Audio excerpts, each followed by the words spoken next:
My name is Mara Doyle, and the day my life fell apart, I was 20 years old.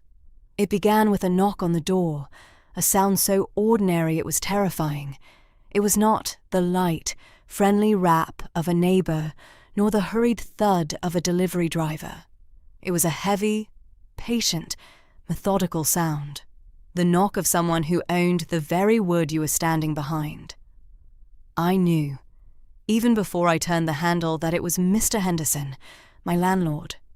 His face, when I opened the door, was a mask of strained neutrality, the kind of look people wear when they are about to do something unpleasant, but feel entirely justified in doing it. He held a stiff, white envelope in his hand, and he did not bother with pleasantries. He just pushed it towards me. It was not a bill. It was not a notice about plumbing repairs. It was an eviction notice. I had until the end of the week, 5 days to vacate the premises. The words swam before my eyes, cold and clinical, but the meaning was as sharp as a shard of glass in my gut. I tried to argue, of course. My voice sounded thin and reedy in the cramped hallway, a child's plea against an adult's certainty. I spoke of my job at the diner, the tips that had been slow, the hours that had been cut. I promised I could catch up. I just needed a little more time. It was a speech I had been rehearsing in my head for weeks, a litany of excuses and hopes that sounded pathetic even to my own ears. Mr. Henderson listened with that same excruciating patience, his gaze fixed somewhere over my shoulder, as if inspecting the paint for scuffs. When I was finished, my breath catching in my throat, he gave a small, weary sigh. He was not a monster. He was just a man who owned 3 duplexes and had mortgages to pay. To him, I was not a person in crisis.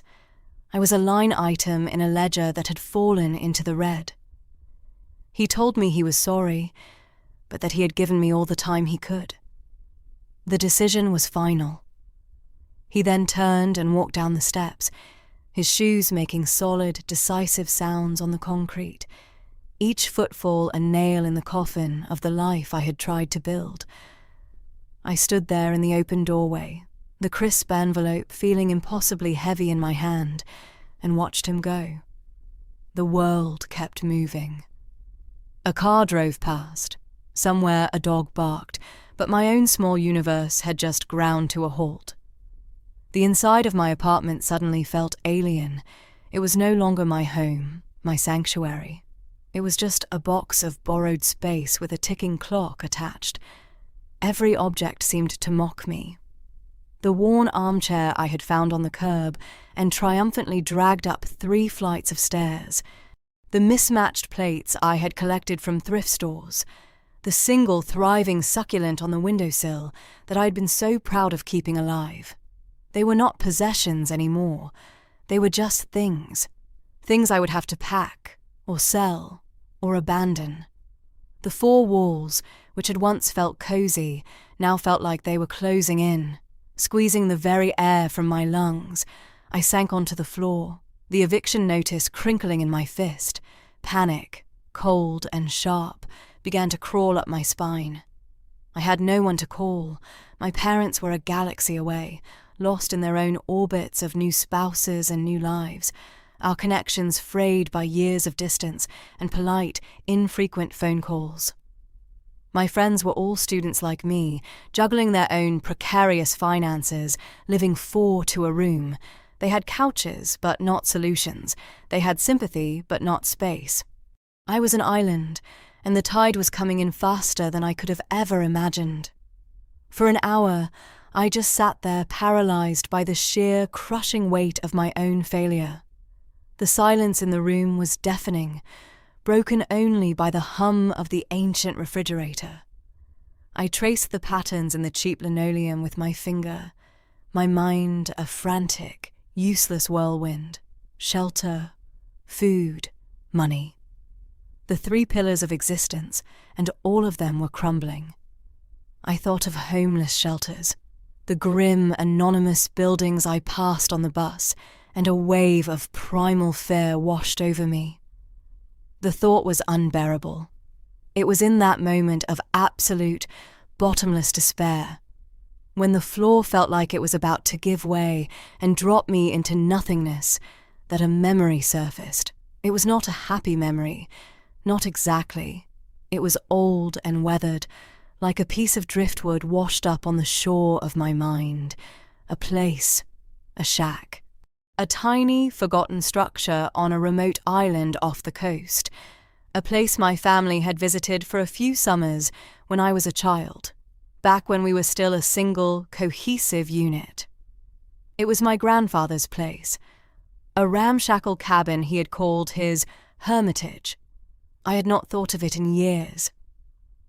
After my grandfather passed away and my parents split, the island and the shack became part of a past that everyone seemed eager to forget. No one ever went back. No one ever spoke of it.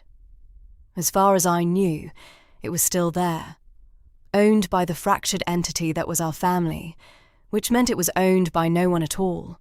It was an orphan property, left to the mercy of the salt spray and the wind. In my memory, it was a place of safety, a childhood fortress against the world. I remembered the smell of pine needles and the sea. I remembered the rough, wooden walls and the big stone fireplace. I remembered my grandfather, a quiet man with kind eyes, teaching me how to skip stones on the perpetually grey water of the cove. But the adult part of my brain, the part that was now staring eviction in the face, knew the reality. It would be a wreck, a ruin, rotted, mouldy, and likely occupied by raccoons. It was a terrible, insane idea. It was a step backward, a retreat from the world into a forgotten, derelict shell. And yet, as I sat there on the cold floor, it was the only idea I had. It was a choice between a known ruin and an unknown terror. I chose the ruin. The decision, once made, was like a switch being flipped. The paralysis broke. Adrenaline, born of pure desperation, flooded my system. I had a destination. It was a terrible destination, but it was a destination nonetheless. That was more than I had a few minutes before. I stood up, my joints cracking in protest. The room was still a cage, but now I had a key, however rusty and misshapen. I started to pack. The process was a brutal triage of my meager existence. What do you take with you when you are running to a place with no electricity and no running water? My laptop was useless. My nice clothes were a mockery. I packed 3 pairs of jeans, all my sweaters, a thick woolen blanket, and my sturdiest pair of boots. I packed a small pot, a single knife, a fork, a spoon. I took the first aid kit from under the sink and all the canned food I had in the cupboard, 3 cans of beans, one of a suspiciously pale chicken noodle soup, and a can of peaches. It was a pathetic hoard, a squirrel's winter stash. I found an old duffel bag and a backpack, and my entire life, all 20 years of it, fit into them with room to spare. The sight of it was so profoundly sad that it circled all the way back around to being funny. I let out a short, sharp laugh that sounded more like a bark. My life, neatly contained, easy to transport, easy to erase. The last thing I packed was a small framed photograph of my grandfather. It was the only picture I had of him. He was standing on the porch of the shack, squinting into the sun, a faint smile on his lips. He looked solid, permanent, like the rocks on the shore. I wrapped it carefully in a t-shirt and tucked it into the heart of my backpack. It felt like I was taking a guardian with me. When I was done, the apartment looked hollowed out, as if thieves had come and taken only the things with soul, leaving behind the empty husks of furniture. I did not sleep that night. I just sat in the worn armchair, watching the city lights flicker outside my window, and waited for the dawn. I was leaving. I was not just being evicted from an apartment.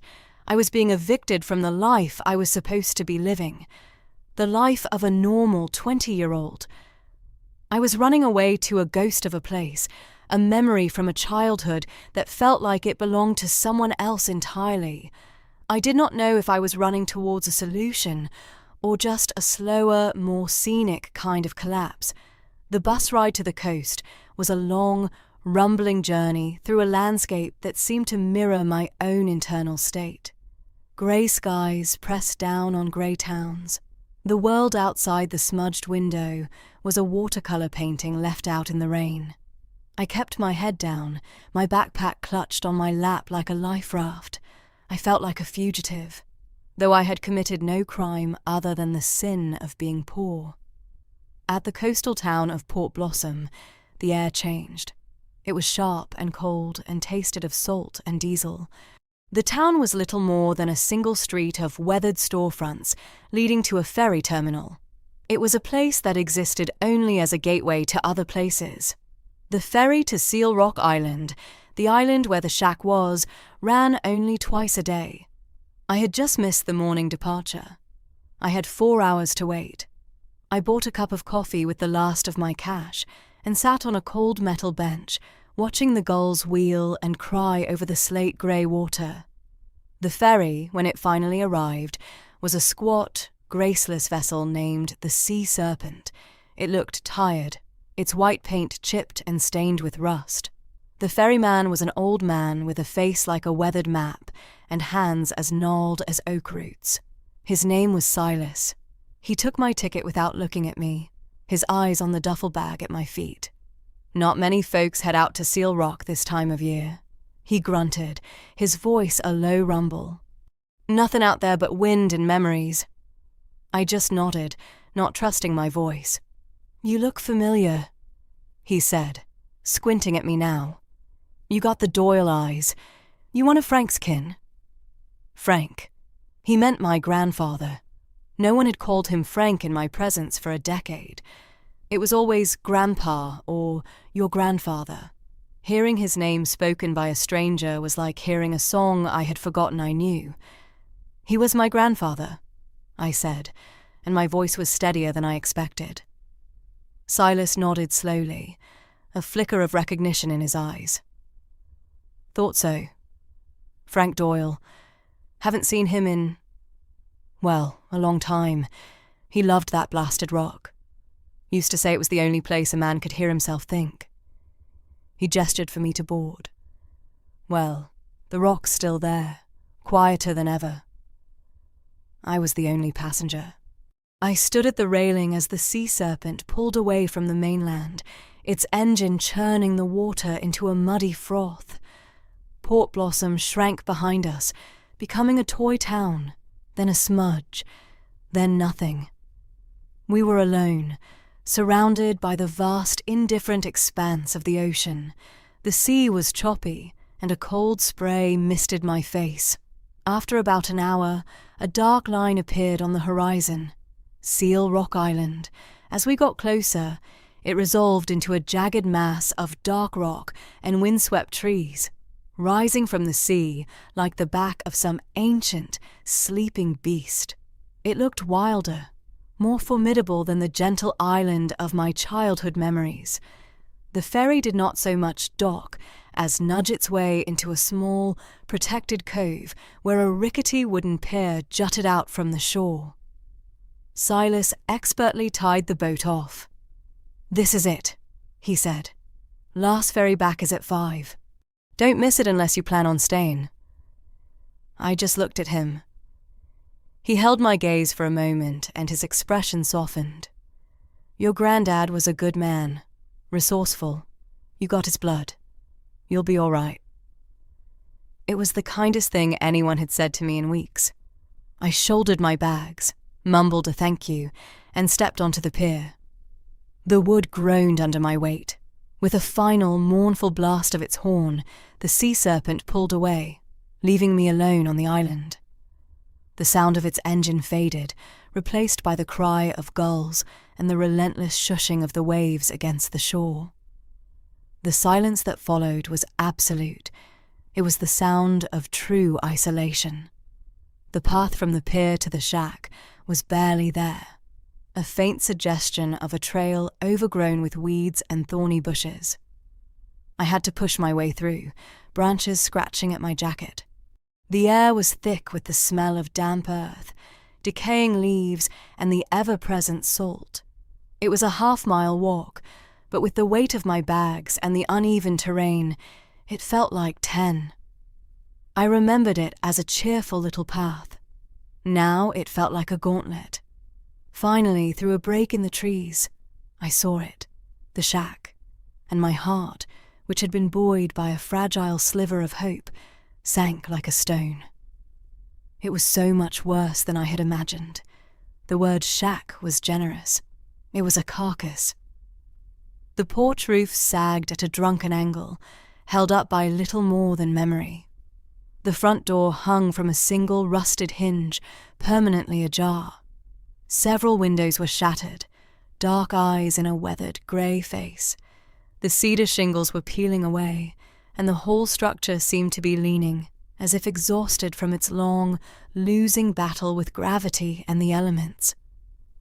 A wave of nausea rolled over me. This was not a sanctuary. This was a tomb. What had I done? This was not a plan. This was madness. I forced my legs to move, to close the final distance. The porch steps groaned in protest as I climbed them, and I tested each one before putting my full weight down. I pushed the broken door, and it scraped open with a sound like a dying groan. The air that hit me from inside was a physical blow.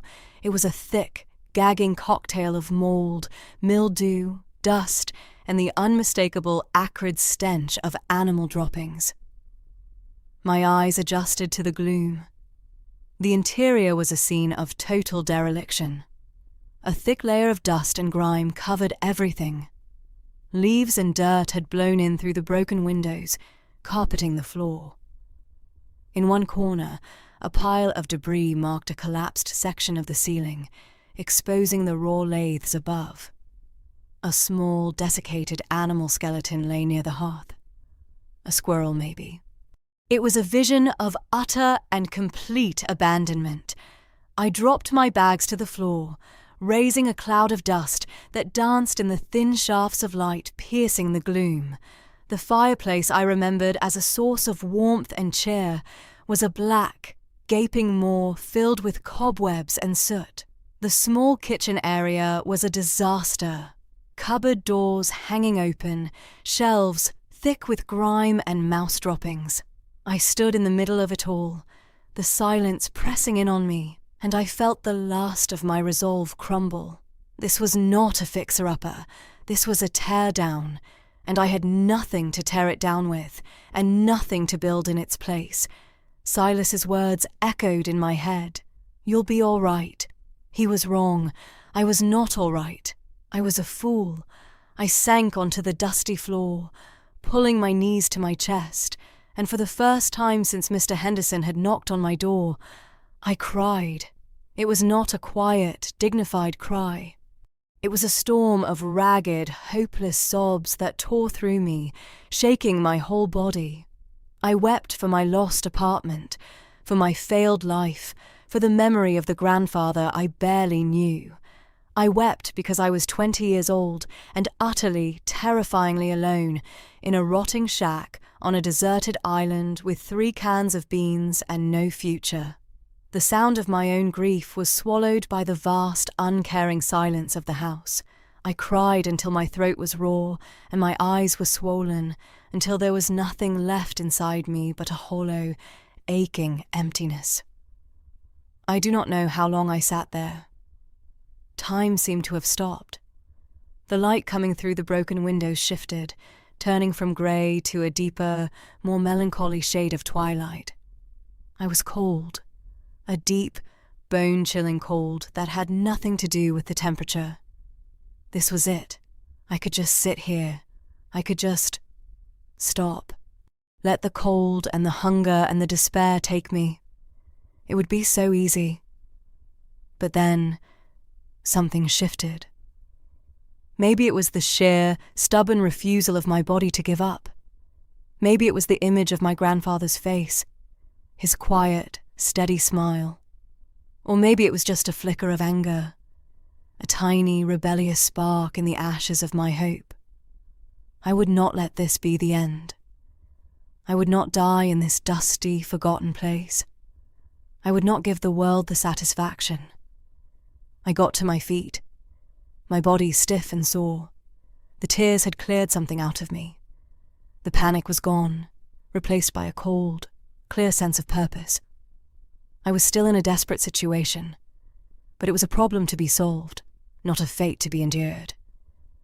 First things first. Shelter. The shack was a wreck, but it was a wreck with 4 walls and a mostly intact roof. I found an old, splintered broom and began to sweep. I swept out the leaves and the dirt and the sad little skeleton. I swept out the despair. It was a mindless, physical task, and it was exactly what I needed. As I worked, I began to assess the place not as a failure, but as a project. The hole in the ceiling was bad, but it was in a corner. The main living area was dry. The windows were broken, but I found some old plywood in a back room that I could use to board them up. The fireplace was filthy, but the chimney looked intact. It was a mountain of work, but it was work. It was something to do. As darkness fell, the cold became more intense. I needed a fire. I found a small hatchet in the shed out back, its head rusted but its edge still serviceable. I spent an hour splitting driftwood I gathered from the beach and dry branches from the woods. My hands were clumsy and soon blistered, but the rhythmic work was grounding. I cleaned the fireplace as best I could, then carefully built a fire. When the kindling finally caught and the first real flames began to lick at the larger logs, it was a moment of profound triumph. The fire pushed back the gloom, casting flickering, dancing shadows on the walls. It pushed back the cold, a circle of warmth in the vast, chilly dark. I heated the can of chicken noodle soup over the flames, eating it directly from the can with my spoon. It was the most delicious meal I had ever tasted. I sat there for hours, staring into the flames, the little shack my fortress, the fire my shield. I was not beaten yet. The next morning I woke up stiff and cold, but alive. The fire had died down to glowing embers. My first priority was a more sustainable solution than an open fire. I needed power, light, a way to heat the place that did not involve constantly feeding a ravenous fireplace. I remembered my grandfather had an old generator. I found it in the shed, a heavy, greasy beast of a machine. It had not been run in at least 15 years. I knew next to nothing about engines, but my grandfather had been a tinkerer, and some of that had rubbed off on me. I had watched him work. I had a vague, theoretical knowledge. I spent the entire day cleaning it. I took it apart as best I could, cleaning the spark plug, draining the old sludgy oil, clearing the fuel lines. It was frustrating, filthy work. My hands were scraped and covered in grease. I swore and sweated and nearly gave up a dozen times. But each small victory, a bolt that finally came loose, a tube that was finally clear, spurred me on. By late afternoon, I had reassembled it. I found a can of old gasoline in the shed. It was probably useless, but it was all I had. I poured a little in, held my breath, and pulled the starter cord. Nothing. I pulled again. A cough. A sputter. I adjusted the choke, my heart pounding. I gave it one more hard, desperate pull. The generator roared to life with a deafening, rattling clamour, spewing a cloud of blue smoke. I yelled in triumph, a raw, joyous sound that was immediately swallowed by the engine's racket. I had done it. I had made it work. The next step was the house itself. The wiring was a mystery. I found the breaker box behind a rotting panel in the main room. It was an ancient, terrifying-looking thing, a tangle of brittle, cloth-wrapped wires. This was beyond my meager skills. One wrong move and I could electrocute myself or burn the whole shack down. But I had to try. I needed light. I shut off the generator and began the painstaking process of tracing the wires. I was looking for the simplest circuit, the one that powered the main lights in the central room. My grandfather had been methodical. He had labelled things, but the labels were faded and water-damaged. I followed a thick cable from the breaker box as it snaked up the wall and into the small, cramped attic space. I had to use my phone's dying battery as a flashlight, crawling on my belly across dusty, precarious beams. The air up there was thick and still, smelling of ancient wood and time itself.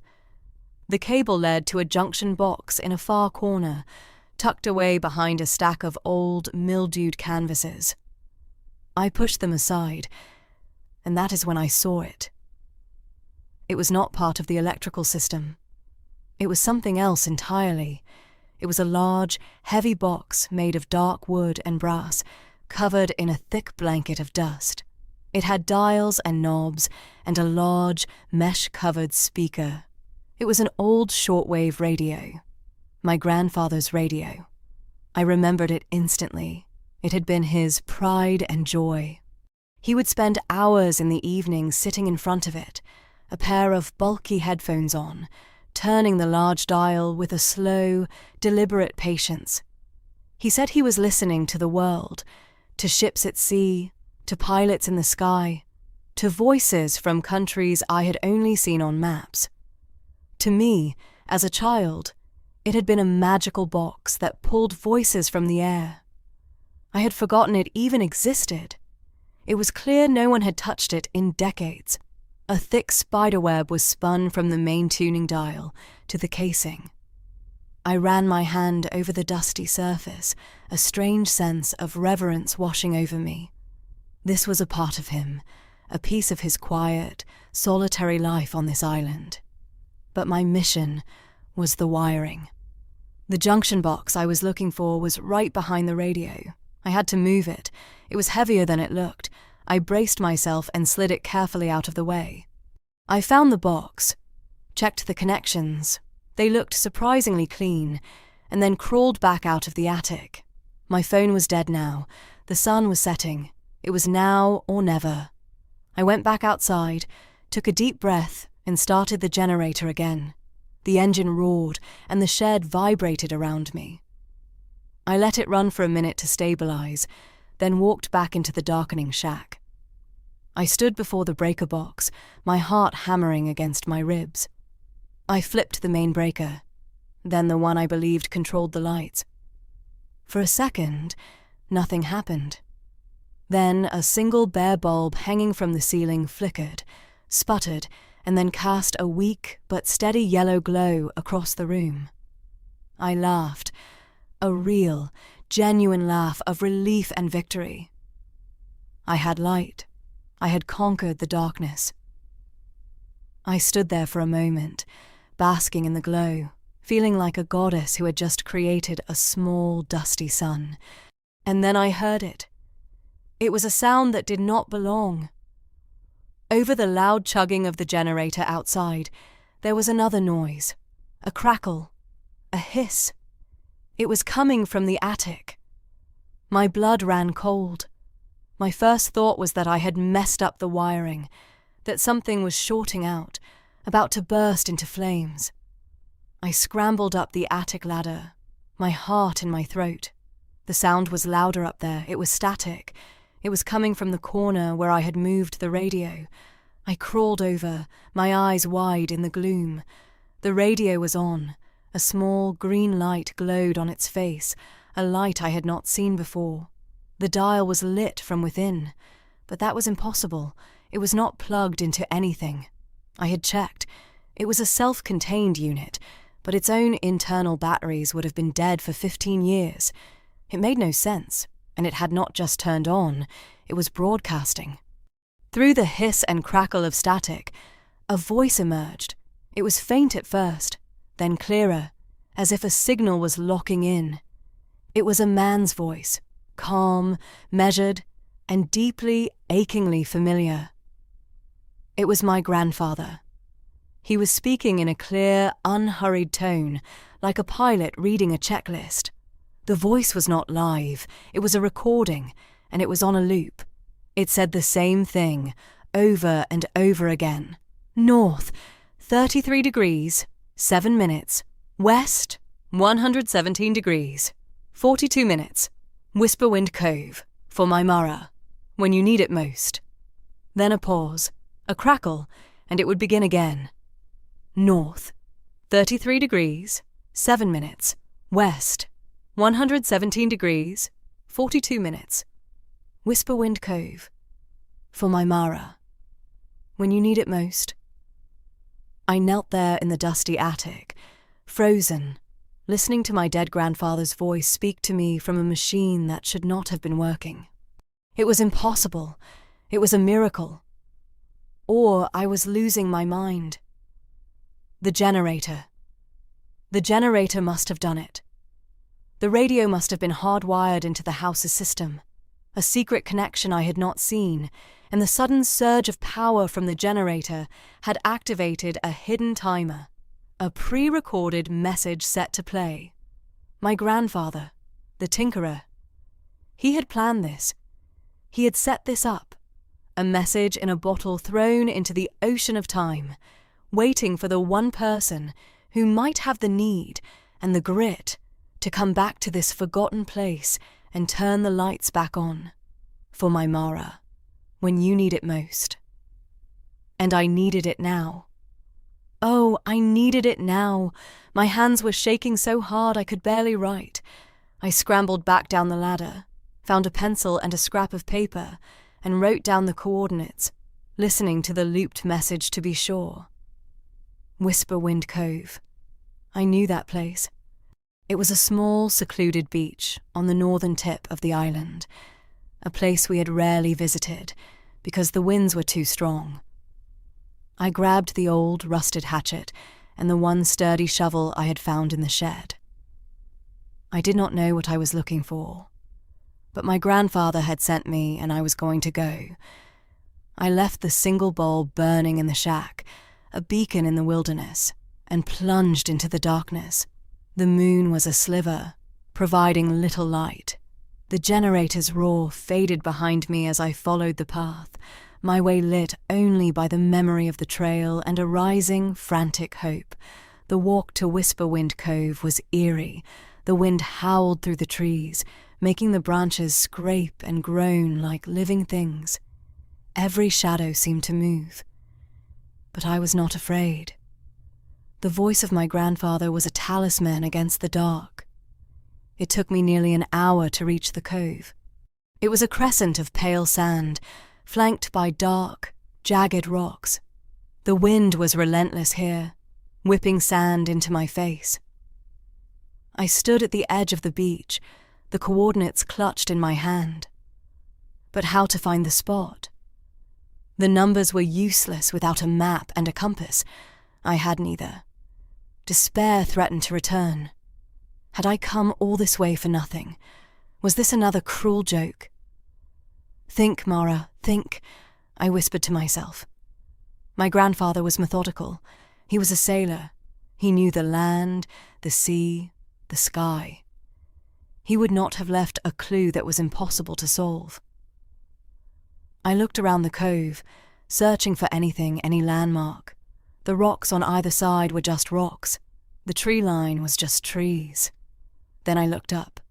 The clouds were moving fast, but there were breaks between them, and in one of those breaks, a star shone with a fierce, bright intensity. The North Star. My grandfather had taught me how to find it. It was the anchor of the sky. He was a man who used anchors. Maybe the coordinates were not meant for a GPS. Maybe they were meant for an older kind of navigation. North 33 degrees. I stood facing the North Star, and then I tried to estimate a 33-degree turn to my left. It was a guess, a shot in the dark. I walked in that direction, my eyes scanning the ground. Then I saw it. It was a rock. Not one of the large, jagged ones, but a single, flat-topped boulder, no bigger than a car tire, sitting half buried in the sand. It was unremarkable except for one thing. Carved into its surface, so faint I almost missed it, was a single, simple compass rose. The lines were worn by years of wind and water, but they were there. My grandfather's mark. This was the starting point. West, 117 degrees, 42 minutes. That was a measurement of longitude, but here, it had to mean something else. 42. The number seemed to glow in my mind. 42. What? I looked out at the churning sea, then back at the beach. My grandfather had loved to pace. He would walk the length of a dock, counting his steps to measure a rope. 42 paces. It had to be. I stood at the marked rock, faced due west, and began to walk, counting each step aloud against the howl of the wind. 1, 2, 3. My heart pounded with each number. This was either the key to everything, or the act of a desperate, delusional girl on a deserted beach. At 42 paces, I stopped. I stood on an unremarkable patch of wet sand, just above the high tide line. There was nothing here, just sand. But it had to be here. I planted the shovel in the ground and began to dig. The digging was hard. The sand was wet and heavy. The hole kept trying to collapse on itself. For a long time, there was nothing. Just more sand, shells, and smooth, dark stones. My arms ached, my blisters from splitting wood had broken, and my hands were raw. The wind was biting, and I was starting to lose faith. Maybe I was wrong. Maybe the numbers meant something else. Maybe I had been wrong about everything. I was about to give up, to throw the shovel down and scream into the wind, when it happened. The shovel struck something with a solid, definitive thud. It was not the dull scrape of a rock. It was a hard, resonant sound. Wood. Or metal. Adrenaline surged through me, erasing all my fatigue. I dug faster, frantically like a wild animal, scooping sand away with my bare hands. A dark shape began to emerge, the edge of a large box, a chest. It was bound with thick, rusted iron straps, and it was heavy. It took me another hour of grueling work to excavate it completely. It was a sea chest, the kind you see in movies about pirates, but this was real. It was solid and heavy and real. Getting it back to the shack was an ordeal. I could not lift it. I had to drag it, inch by painful inch, across the sand and up the rocky path. I fell a dozen times, my muscles screaming in protest. But I did not stop. The thought of what might be inside was a fire in my veins. When I finally dragged it across the threshold of the shack and into the circle of light from the single bulb, I collapsed onto the floor, gasping for breath, my body shaking with exhaustion and exhilaration. The chest sat in the middle of the room, looking ancient and profound. There was a large, ornate lock on the front, but it was not a keyhole. It was a combination lock, a series of 4 rotating brass dials. A code. My mind raced. What would he have used? A date?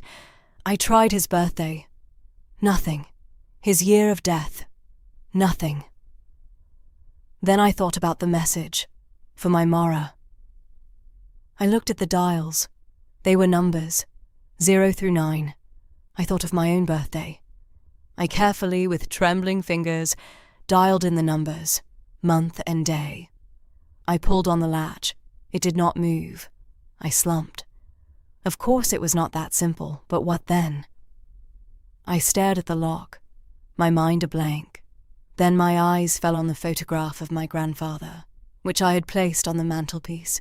He was smiling, and I remembered something else he used to say, a little rhyme he would tell me when I was small and afraid of the dark. Don't you worry, little star, no matter how lost you are. A star, the North Star, The compass rose on the rock. The coordinates. It was all about navigation. It was all about finding your way. And what had he been listening to on that radio all those years? The world, ships at sea, pilots in the sky. I looked back at the radio in the attic. It was not just a receiver. It was a transmitter too. He had been a ham radio operator. I remembered his call sign. He had it on a little plaque above the radio. It was a jumble of letters and numbers that had meant nothing to me then, but I had a good memory. I could see it in my mind. W, A, 6, K, V, J. Maybe the numbers were part of it? I tried 6585, the numbers that correspond to KVJ on a phone keypad. Nothing. I was getting desperate. I ran my hands over the chest, feeling the rough wood, the cold iron, and then my fingers brushed against something on the side. A small brass plate, almost hidden by the iron straps. It was engraved with tiny letters. I had to hold it right under the light to read it. It said, "Property of Franklin Doyle, Est, 1978. 1978, the year he bought this land. I went back to the lock. I dialed 1978. I pulled the latch. With a loud, satisfying click, it sprang open. My breath caught in my throat. I hesitated for a long moment, my hand hovering over the lid. This was it. The moment everything changed, or the moment my desperate hope was revealed as a final, crushing disappointment. I took a deep breath and lifted the lid. The hinges groaned in protest. The inside of the chest did not glitter. There was no cascade of gold coins. It was neatly and pragmatically packed. The top layer was composed of several oilskin-wrapped bundles. I carefully lifted one out. It was heavy. I unwrapped it. Inside, stacked and gleaming in the dim light, were gold bars, small but undeniably gold. My hand started to shake. I unwrapped another. More gold, and another, and another. Beneath the gold were canvas bags, tied with string. I opened one, and a river of coins spilled out. Not modern currency, old gold coins from all over the world, doubloons, sovereigns, eagles. It was a pirate's treasure, collected not by plunder, but by a lifetime of quiet, careful acquisition. Beneath the bags of coins were more bundles. These contained thick stacks of old, large-denomination bills, bearer bonds that were as good as cash, and folders filled with stock certificates for companies I had heard of. Blue-chip stocks from decades ago, now worth a fortune. It was staggering. It was an amount of wealth I could not even comprehend. It was not just life-changing money. It was life-building money. It was freedom. And there, sitting right on top of the last stack of bonds, was a single, sealed envelope. It was made of thick, creamy paper and written on the front in my grandfather's familiar, spidery handwriting was one word, Mara. My fingers trembled as I broke the wax seal. Inside was a letter, several pages long. I sat down on the floor, next to the open chest, and began to read. "My dearest Mara," it began, "if you are reading this, then several things have happened. First, I am long gone. I hope you remember me fondly. Second, the world has pushed you into a corner, a place so desperate that you sought refuge in my old, forgotten hermitage. I am sorry for that. I am sorry for the pain that must have led you here. But third, and most importantly, you found a way. You did not give up. You got the generator running, you heard my voice, and you were clever enough to follow the trail. I knew you would be. I always saw it in you, even when you were a little girl, a strength, a resilience that others in our family lacked." He went on to explain. He had never trusted banks, and he had even less trust in people. He had spent his life quietly accumulating wealth, investing wisely, saving, always preparing for a storm he was sure was coming. He saw the greed and short-sightedness in his own children, my father included. He knew that if he left his fortune to them in a will, they would squander it, fight over it, and destroy themselves in the process. He did not want to reward their weakness, so he created a test, a crucible. The shack was the lock, the island was the key, and the treasure was the reward for the one person in his bloodline with the character to pass the test. He wrote of his secret admiration for me, watching from a distance as I tried to make my own way, my stubborn independence, my refusal to ask for help. He saw himself in me.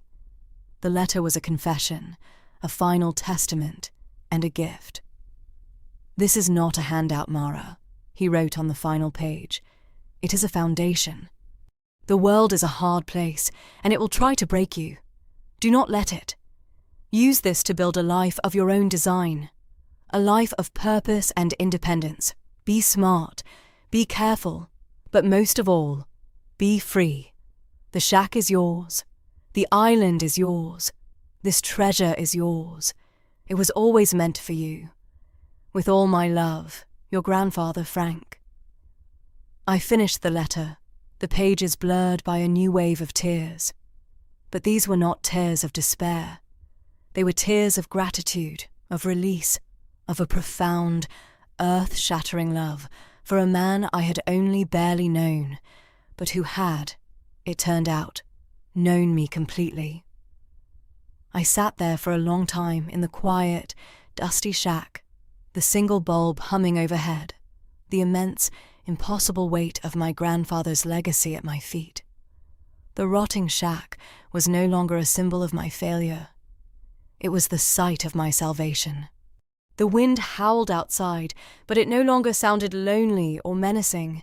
It sounded like the world calling to me, full of possibility. The treasure was not just the gold and the money.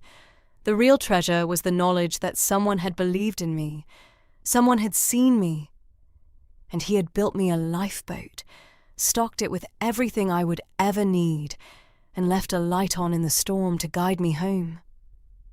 I was 20 years old. My life was not over. It had just begun.